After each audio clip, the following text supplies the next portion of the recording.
नमस्कार दोस्तों, आपका मेरे इस YouTube चैनल पर बहुत बहुत स्वागत है। आज की इस क्लास में हम पढ़ेंगे कोडन के बारे में। कोडन भी जो हमने पिछली क्लास में पढ़ा था ISSN यानी इंटरनेशनल स्टैंडर्ड सीरियल नंबर, और उससे पहले वाली क्लास में जो पढ़ा हमने इंटरनेशनल स्टैंडर्ड बुक नंबर, उन दोनों की तरह ही है। जो इंटरनेशनल स्टैंडर्ड बुक नंबर था उसमें 13 अंकों का डिजिट होता था जो बुक्स को विशेषता प्रदान करता था, और जो इंटरनेशनल स्टैंडर्ड सीरियल नंबर था वो जो होती थी, मैगजीन होती थी, उनको एक विशेषता प्रदान करता था।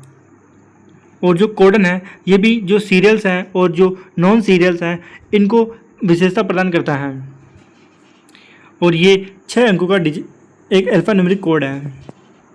तो आज की इस क्लास में हम कोडन के बारे में पूरी डिटेल से पढ़ेंगे। तो शुरू करते हैं हम। जो कोडन है ये 6 अंकों का एक अल्फा न्यूमेरिक कोड है जो धारावाहिक और गैर क्रमिक यानी सीरियल और नॉन सीरियल प्रकाशनों विशेष रूप से साइंस और टेक्नोलॉजी के क्षेत्र में स्पष्ट, विशिष्ट और असंदिग्ध पहचान प्रदान करने का काम करता है। यानी जो कोडन है ये 6 अंकों का एक अल्फा न्यूमेरिक कोड है जो धारावाहिक और गैर क्रमिक यानी सीरियल और नॉन सीरियल प्रकाशनों को और विशेष रूप से साइंस और टेक्नोलॉजी के क्षेत्र में स्पष्ट, विशिष्ट और असंदिग्ध पहचान प्रदान करने का काम करता है। यानी उन्हें बिल्कुल स्पष्ट जो पहचान होती है वो प्रदान करता है, विशिष्ट पहचान प्रदान करता है और असंदिग्ध पहचान प्रदान करने का काम करता है। कौन? कोडन। अब हम आगे देखते हैं। कोडन का विकास 1953 में चार्ल्स बिशप द्वारा किया गया था। जो कोडन है इसका विकास कब किया गया था? 1953 में चार्ल्स बिशप के द्वारा। आगे देखते हैं। कोडन को केवल बड़े अक्षरों में लिखा जाता है, यानी जो कैपिटल लेटर्स होते हैं उनमें लिखा जाता है इसको, यानी बड़े अक्षर जो आई ऐसे हो गए ना, ये बड़े अक्षर हो गए, ये कैपिटल लेटर्स हो गए, इनमें इसको लिखा जाता है। यह आमतौर पर धारावाहिक प्रकाशनों की कवर पेज पर स्थित होता है, यानी जो सीरियल्स होते हैं उनके कवर पेज पर यह लिखा जाता है। आगे देखते हैं। 1953 में चार्ल्स बिशप ने कोडन का अपने वैज्ञानिक शोध पत्रों के संग्रह को व्यवस्थित करने के लिए 4 अक्षरों वाले कोड के रूप में विकास किया था। यानी जो चार्ल्स बिशप थे उन्होंने 1953 के अंदर कोडन को अपने वैज्ञानिक शोध पत्रों के संग्रह को व्यवस्थित करने के लिए 4 अक्षरों के कोड के रूप में विकसित किया था। और 1961 में यहाँ पर एक क्वेश्चन ये भी बनता है कि जो कोडन था वो प्रारंभ में कितने अक्षरों का कोड था? तो वो 4 अक्षरों का एक कोड था। ये बहुत इंपॉर्टेंट क्वेश्चन है, आप ध्यान रखना इसका। आगे देखते हैं। 1961 में American society for testing and material के LE कुंटजेल ने इसमें संशोधन करके इसमें 5वां अक्षर जोड़ा था।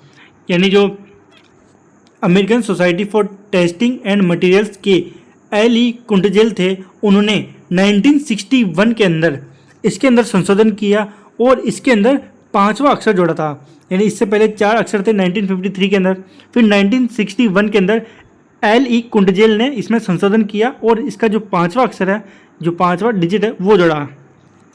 फिर आगे 1975 में इंटरनेशनल कोडन सर्विस की स्थापना अमेरिकन केमिकल सोसाइटी के केमिकल एब्स्ट्रैक्ट सर्विस द्वारा की गई, जो इसे जारी करने वाली ऑथराइज्ड एजेंसी है। और ये कहाँ पर स्थित है? ये अमेरिका में स्थित है।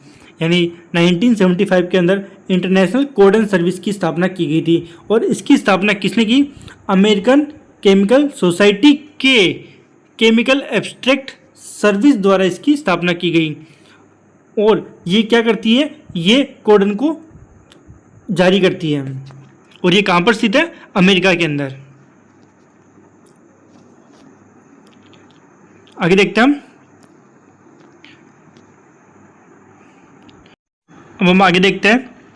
1976 में ASTM स्टैंडर्ड E250 द्वारा 6वां डिजिट जोड़ा गया। यानी जो कोडन का छठवां डिजिट है वो ASTM स्टैंडर्ड E250 द्वारा जोड़ा गया था। कब जोड़ा गया था? 1976 के अंदर। ASTM की फुल फॉर्म थी American society for testing and material. ये इसकी फुल फॉर्म थी। ये हमने पिछले वाले अभी देखा था इसमें। आगे देखते हम। अब हम कोडन की संरचना के बारे में देखते हैं। इसकी जो पहले 4 अक्षर हैं ये स्मृति सहायक अक्षर होते हैं, यानी निमोनिक्स लेटर होते हैं। निमोनिक्स लेटर वो होते हैं जो आसानी से हमें याद रह जाते हैं।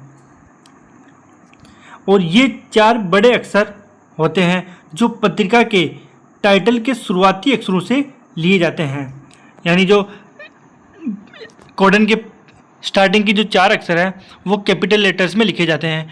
और ये स्मृति सहायक अक्षर होते हैं जो पत्रिका के टाइटल के शुरुआती अक्षरों से लिए जाते हैं। यानी जो भी पत्रिका है उसकी जो टाइटल होता है उसकी जो शुरुआती अक्षर होते हैं उनसे ये 4 अक्षर लिए जाते हैं।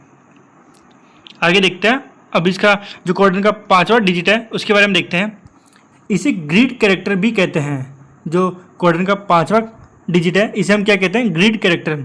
और ये A से F तक के अक्षरों में से कोई भी हो सकता है। यानी जो कोडन का 5वां अक्षर है वो A से लेकर F तक कोई भी हो सकता है। यानी A B C D E F यहाँ तक कोई भी हो सकता है। और इसका उपयोग समान प्रारंभिक अक्षरों वाले शीर्षक के बीच अंतर करने के लिए किया जाता है। यानी अगर किसी पत्रिका का जो शीर्षक है वो अगर समान है तो उनके बीच में अंतर करने के लिए जो 5वां अक्षर का प्रयोग किया जाता है। अब हम कोडन के 6वें अक्षर के बारे में देखते हैं। इसे कंप्यूटर चेक डिजिट भी कहते हैं। यानी जो कोडन है इसका जो 6ठा अक्षर है यानी जो 6ठा डिजिट है इसे कंप्यूटर चेक डिजिट भी कहते हैं या फिर अल्फा न्यूमेरिक चेक डिजिट भी कहते हैं। इसके 2 नाम हैं, या तो कंप्यूटर चेक डिजिट या अल्फा न्यूमेरिक चेक डिजिट। इन दोनों में से इसे कोई भी कह सकते हैं। और ये सिंगल डिजिट होता है, मतलब जो आखिरी अक्षर है ये सिर्फ सिंगल डिजिट होता है। और ये A से लेकर Z या फिर 0 से लेकर 9 तक के डिजिट में से कोई भी हो सकता है। यानी जो कोडन का 6ठा अक्षर है ये कंप्यूटर चेक डिजिट या अल्फा न्यूमेरिक चेक डिजिट के नाम से इसे जानते हैं। और ये सिंगल डिजिट होता है। और जो इसका 6ठा डिजिट है ये A से लेकर Z और 0 से लेकर 9 तक में से कोई भी हो सकता है। यानी A B C D से लेकर Z तक और 0 1 2 3 से लेकर 9 तक के बीच में से कोई भी डिजिट हो सकता है। आगे देखते हैं। इसका उपयोग टाइपिंग मिस्टेक को पकड़ने और कोड की वैधता जांचने के लिए किया जाता है। यानी जो कोडन का 5वां डिजिट है चेक डिजिट, इसका उपयोग टाइपिंग मिस्टेक के पकड़ने के लिए और कोड की वैधता जांचने के लिए किया जाता है। ये ध्यान रखना कि जो कोडन का आखिरी चेक डिजिट है इसका उपयोग टाइपिंग मिस्टेक को पकड़ने के लिए और कोड की वैधता जांचने के लिए किया जाता है। अब हम देखते हैं कि कोडन का उपयोग कहाँ किया जाता है। कोडन का उपयोग पत्रिकाओं को विशिष्ट पहचान प्रदान करने के लिए किया जाता है। और लाइब्रेरी, कैटलॉग और साइंटिफिक डेटाबेस में इसका उपयोग एक सर्च एलिमेंट के रूप में किया जाता है। यानी जो कोडन है इसका उपयोग लाइब्रेरी, कैटलॉग और साइंटिफिक डेटाबेस में इसके उपयोग को एक सर्च एलिमेंट के रूप में किया जाता है।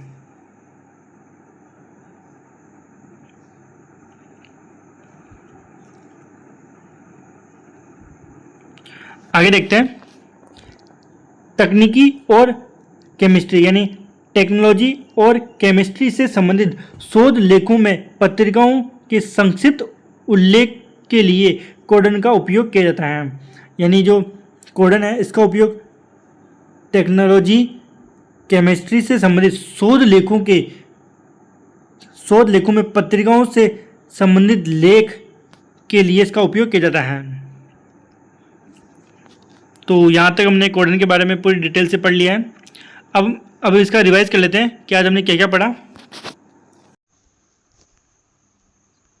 तो सबसे पहले हमने पढ़ा जो कोडन है वो 6 अक्षरों का एक अल्फा न्यूमेरिक कोड है जिसका उपयोग धारावाहिक और गैर क्रमिक यानी सीरियल और नॉन सीरियल प्रकाशनों विशेष रूप से साइंस एंड टेक्नोलॉजी के क्षेत्र में स्पष्ट, विशिष्ट और असंदिग्ध पहचान प्रदान करने के लिए किया जाता है। और इसका विकास 1953 में चार्ल्स बिशप द्वारा किया गया था। और कोडन को केवल बड़े अक्षरों में लिखा जाता है, यानी जो कोडन है इसको सिर्फ बड़े अक्षरों में लिखा जाता है। और ये आमतौर पर धारावाहिक प्रकाशनों के कवर पेज पर स्थित होता है, यानी इसको आमतौर पर कहाँ पर लिखा जाता है, धारावाहिक प्रकाशनों के कवर पेज पर इसको लिखा जाता है।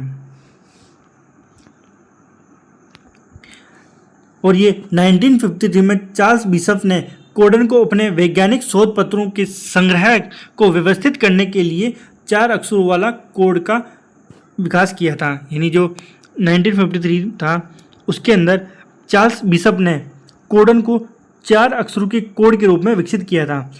और किस लिए किया था? अपने वैज्ञानिक शोध पत्रों के संग्रह को व्यवस्थित करने के लिए इसका विकास किया था। और 1961 के अंदर एल.ई. कुंटजेल, जो कि American society for testing and material में काम करते थे, इन्होंने इसमें संशोधन किया और इसके अंदर इसका 5वां डिजिट जोड़ा। और फिर 1975 के अंदर इंटरनेशनल कोडन सर्विस की स्थापना की गई। और ये किसके द्वारा की गई थी? अमेरिकन केमिकल सोसाइटी के केमिकल एब्स्ट्रैक्ट सर्विस द्वारा की गई थी, जो कोडन को जारी करने वाली ऑथराइज्ड एजेंसी है। और ये कहाँ पर स्थित है? इंटरनेशनल कोडन सर्विस ये कहाँ पर स्थित है? अमेरिका के अंदर स्थित है।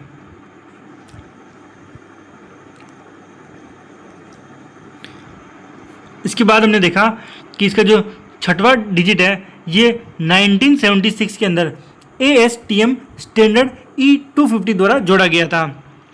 इसके बाद हमने कोडन की संरचना के बारे में देखा। इसके जो प्रथम 4 अक्षर हैं ये स्मृति सहायक अक्षर होते हैं, यानी न्यूमेरिक्स लेटर्स होते हैं। और ये बड़े अक्षर होते हैं, यानी कैपिटल लेटर्स होते हैं, जो पत्रिका के टाइटल के शुरुआती अक्षरों से लिए जाते हैं। इसके बाद में हमने इसके जो 5वां डिजिट था उसके बारे में देखा। इसे ग्रीड कैरेक्टर भी कहते हैं और ये ए से लेकर एफ तक में से कोई भी अक्षर हो सकता है। और इसका उपयोग समान प्रारंभिक अक्षरों वाले शीर्षक के बीच अंतर करने के लिए किया जाता है। इसके बाद हमने इसका जो 6वां डिजिट है, जिसे हम चेक डिजिट भी कहते हैं या फिर कंप्यूटर चेक डिजिट या अल्फा न्यूमेरिक चेक डिजिट भी कहते हैं। और ये सिंगल डिजिट होता है और ये ए से लेकर जेड और 0 से लेकर 9 तक में कोई भी डिजिट हो सकता है। और इसका उपयोग टाइपिंग मिस्टेक को पकड़ने के लिए और कोड की वैधता जांचने के लिए किया जाता है। इसके बाद हमने देखा कि जो कोडन है इसका उपयोग कहाँ पर किया जाता है, तो इसका उपयोग पत्रिकाओं को विशिष्ट पहचान प्रदान करने के लिए किया जाता है। और इसका उपयोग लाइब्रेरी कैटलॉग और साइंटिफिक डेटाबेस में इसका उपयोग एक सर्च एलिमेंट के रूप में किया जाता है। यानी जो कोडन है इसका उपयोग लाइब्रेरी कैटलॉग और साइंटिफिक डेटाबेस में इसका उपयोग किस लिए किया जाता है? एक सर्च एलिमेंट के रूप में किया जाता है। इसके बाद हमने देखा तकनीकी और केमिस्ट्री से संबंधित शोध लेखों में पत्रिकाओं के संक्षिप्त उल्लेख के लिए कोडन का उपयोग किया जाता है। यानी जो कोडन है इसका उपयोग टेक्नोलॉजी और केमिस्ट्री से संबंधित शोध लेखों में पत्रिकाओं के संक्षिप्त उल्लेख के लिए कोडन का उपयोग करते हैं। तो आज हमने कोडन के बारे में पूरी डिटेल से पढ़ लिया है। आई होप आपको ये क्लास अच्छी लगी होगी। तो आप इस वीडियो को लाइक करना, चैनल को सब्सक्राइब करना और ये वीडियो अपने उन दोस्तों को शेयर करना जो लाइब्रेरियन बनने का सपना देख रहे हों। तो फिर मिलते हैं नेक्स्ट क्लास में नेक्स्ट वीडियो के साथ। जब तक के लिए धन्यवाद।